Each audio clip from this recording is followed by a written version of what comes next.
Hello guys, আমার একটা নতুন ভিডিওতে সবাইকে অনেক অনেক ওয়েলকাম। সবাই কেমন আছো? আশা করছি সবাই অনেক ভালো আছো আর সুস্থ আছো।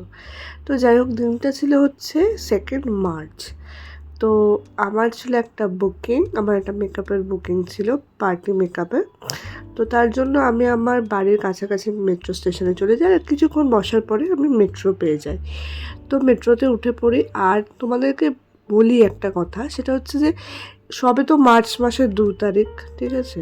গরম মানে গরমকাল এখনো সেইভাবে পড়েনি, কিন্তু এই গরমের শুরুতেই কালকে এতটা গরম ছিল, মানে দুপুরবেলা ওখান থেকে আমি জাস্ট দুটো ট্রাভেল করেছি, মেট্রো আর রিক্সো। তো তাতে এত গরম লেগেছে আর এত কষ্ট হচ্ছিল দুপুরবেলা। আসলে দুপুরটাও ছিল একদম 2-2:30টার সময়। তো যাই হোক, মেট্রো থেকে নেমেছি, নেমে আমি ধরে নেবো হচ্ছে রিক্সা। কেন কি আমি অটোতে যাবো ভেবেছিলাম, ওখান থেকে অটোও ছিল, কিন্তু ওই দুপুরবেলাটা না, মানে অটোতে লোক না হলে তো লোক ছাড়ে না অটো, ওর জন্য আমি আর অটো পাইনি, তো আমি রিক্সা করে নিয়েছিলাম যেহেতু দেরি হয়ে যাচ্ছিলো। তো যাই হোক, গরমটা ভালোই পড়েছে। সবাই কিন্তু খুব সাবধানে থেকো, সামনে আরও গরম আসছে, সবে তো শুরু গরমে।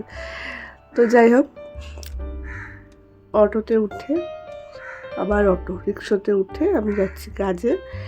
আর এখানে দেখো, এই সাইডের এটা একটু ভিতরের দিকে ছিল কাজটা, সাইডের ভিউটা খুব সুন্দর লাগছিলো, এটা সামনাসামনি আরও বেশি সুন্দর লাগছিলো।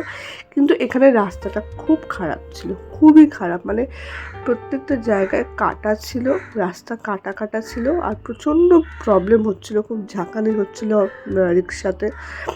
মানে একদম দেখতেই পাচ্ছ, গর্ত হয়ে কাদা হয়ে খুব খারাপ ছিল এই রাস্তাটা, সামনের রাস্তাটাও ভীষণ খারাপ ছিল।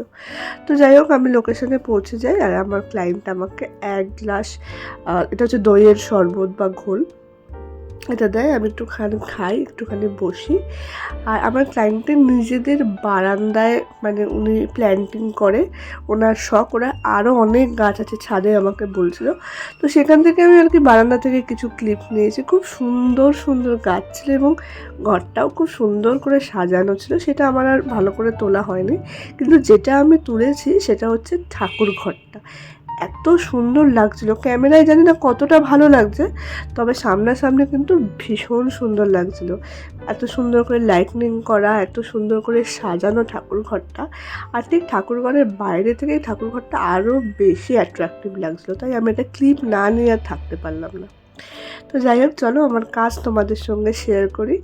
ইনি হচ্ছেন আমার ক্লায়েন্ট, খুব মিষ্টি এবং ভীষণ ভালো বিহেভিয়ার, ঠিক আছে? খুব কোঅপারেট করেছে আমার সাথে, আমি যেরকম যেরকম বলেছি সেরকম সেরকম করেছে, এবং আমিও ওনার মন রাখার চেষ্টা করেছি। উনি আমাকে যেরকমভাবে সাজাতে বলেছিল আমি ঠিক সেরকমভাবেই করেছি।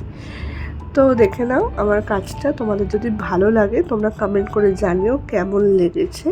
আর তোমরা যদি আমাকে বুক করতে চাও তোমার স্পেশাল দিনে, আমাকে কমেন্ট সেকশানে জানিও, আমি নাম্বারটা প্রোভাইড করে দেবো।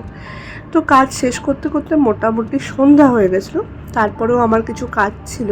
তো আমার ক্লায়েন্ট আমাকে নিজেই বলে যে চলো তোমাকে আমি তোমার নেক্সট লোকেশানে আমি ড্রপ করে দেবো। তো ওনার বাড়ি থেকে আমার নেক্সট লোকেশানটা বেশি দূরে ছিল না, তো উনি আমাকে ড্রপ করে দিয়েছিল। আর সত্যি আরও একবার বলছি, খুব ভালো লেগেছে ওনার সাথে আমার কাজ করে, ভীষণ ভীষণ ভালো ব্যবহার ওনার, ঠিক আছে? ওনার ফ্যামিলি মেম্বারেরও খুবই ভালো ব্যবহার। তো যাই হোক, আমি কাজটা সেরে নিয়েছি। সেকেন্ড কাজগুলো আর দেখানো হয়নি সেরকমভাবে, খুব তাড়াহুড়োর মধ্যে ছিলাম। আর আরেকটা যেখানে কাজে গেছিলাম ওখানে গিয়ে আমি চকলেট খেয়েছিলাম, এই চকলেটটা কিন্তু ভীষণ ভালো ছিল খেতে। এই চকলেটটা আমি মনে হয় সেকেন্ডবার খেয়েছি। আর তারপরে বাড়ি আসার আগে খেয়েছিলাম পিৎজা। তো আজকের মতো ভিডিওটা এই পর্যন্তই। ভালো লাগলে লাইক, কমেন্ট, শেয়ার, আর চ্যানেলটাকে একটু সাবস্ক্রাইব করে দেবেন।